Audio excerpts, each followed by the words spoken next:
Hello and welcome to Be Outdoors. This is an introduction to wild camping. So if you show any interest in wild camping, this is the video for you. We'll be covering a few tips and guides and things that will help you do your first ever trip successfully. The very first thing is basically finding a location and how you go about finding a location. Well, there's a lot of things that you can do. The one popular search or popular way that people actually do find a location is they go on Google Maps and they scout out areas. So you generally want to, for example, if you're going to the York area or the Northwest area, basically you go on Google Maps and you search those areas. So you do your homework. You don't just get your rucksack on your back and you go, because obviously that's gonna stop you from having a good camp, or that can sort of raise some problems and issues. So you go on Google Maps and you scout out the area and you find yourself a fairly decent location that you think will be good for you, and then you try and find out a bit more about that location. I mean, it would be great to find out who owns that location, or if it's owned, or is it crown land or whatever. But your second step from there is actually going out to that location and scouting the location out. And you want to sort of have a look for things like, are there footpaths, are there a lot of dog walkers, is it horse riding country, is it actually shooting country, or do you find a lot of motorbikes that go there? So you're looking for all this. You're going out and you're going through the woodlands, you're going through everything. You don't want to go and set up camp somewhere where there's a bunch of motorbikers that use the place for riding on the weekends and stuff like that, because then your camp is going to be spoiled, your trip is going to be spoiled. So the more you organize this trip, the better chance you got of having a successful wild camp in peace and what you want out of it. I would suggest that for most people that actually want to do a wild camp and they've never done it before, what I would suggest is look into groups that actually organize group meets. If you're not very into that, then basically look for someone that's out there that is prepared to take you on one-on-one basis and take you out wild camping for your first time. That's always a very good option. But if you want to throw yourself in the deep end and do it all alone by yourself, then basically scout out the area. Always scout out the area prior to going to do a camp. Things you can expect in wild camping: basically you can expect to be moved on. You can expect to be asked to leave the area and moved on, because obviously it's a private land, or it might be part of a conservational area, or so forth. So the rangers might actually come along and ask you to move.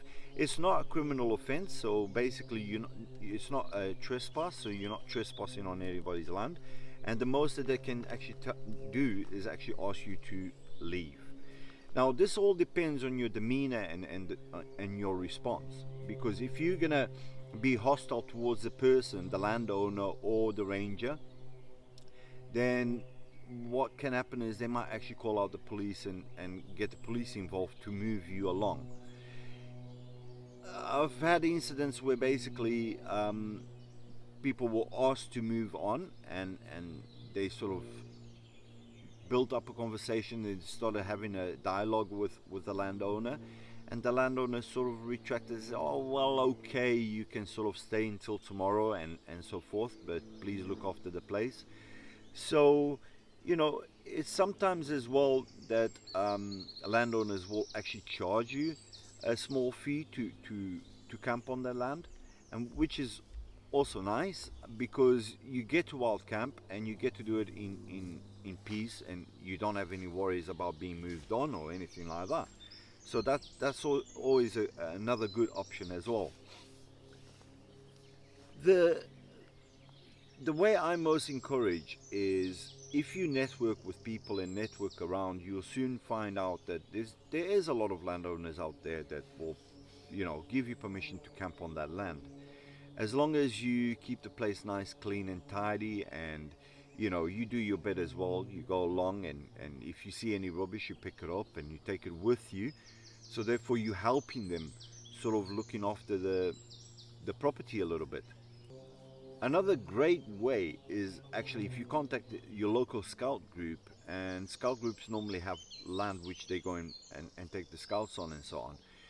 And what it is they don't want that land to be empty all the time, and they want a revenue from that land. So basically they'll charge you £5 per night or something like that to go and camp there. And as a new camper, as someone that's never done it, you know, it can work out quite well because you're not very far away from your hometown or so on. And if things go wrong and the weather breaks and you know you feel intimidated of being out there alone and so on, you're not too far away from home. So you could pack up and you could sort of go and find your courage and you know, find your mojo and do it again. So there's a lot of factors that you've got to take in mind when you decide to go do wild camping. I mean, you know, there's different types of wild camping. There's wild camping like I'm doing now on a hammock and underneath a tarp, and there's ground camping, for example, and there's tent camping. A lot of people don't like camping with, you know, with the perimeter of your camp being completely open like as is here. So basically they'll take tents and they'll go camping in a tent, which everybody to their own. That's quite fine. For me, I'm a tree dweller. I love my hammock. It feels comfortable, and I love to have the openness. I love it to be open. I can see all around me, so I'm more in touch with nature and so on. And then you get others that do ground camping, so they will do ground camping with a tarp, and they'll lay on the floor, raised off the floor, or they'll have an inflatable mattress or something like that, which is also brilliant.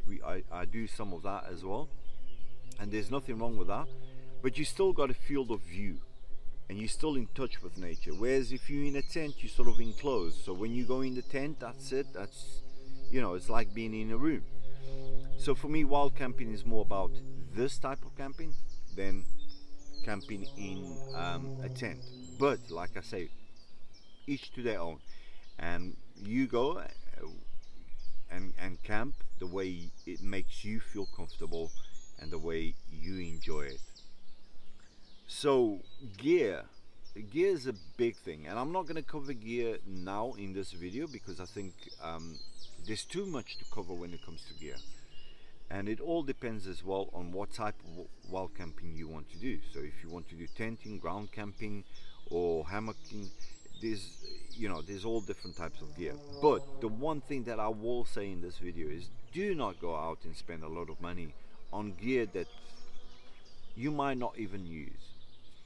I think that's the biggest mistake that people make when they first start wild camping, is they go out and they search a couple forums or Facebook pages and so on, and they get inundated with all this gear that they need to buy and so on, and half of the time it just puts people off from going out because they're thinking of all the expense that they've got to carry through buying so much gear, and really I don't think it's necessary.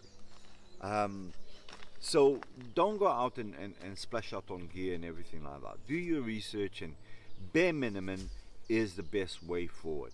As long as you got your sleeping equipment, your clothing, and water, cooking equipment, that's it. That's all you need.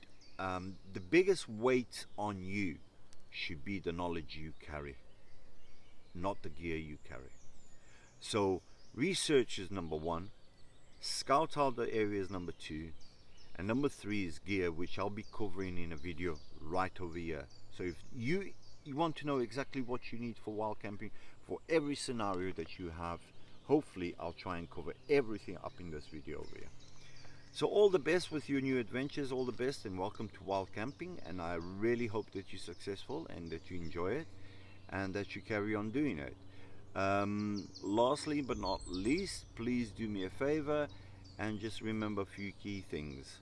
Leave no trace, always respect the land, always respect the landowners, and make the most of wild camping. Nature is key.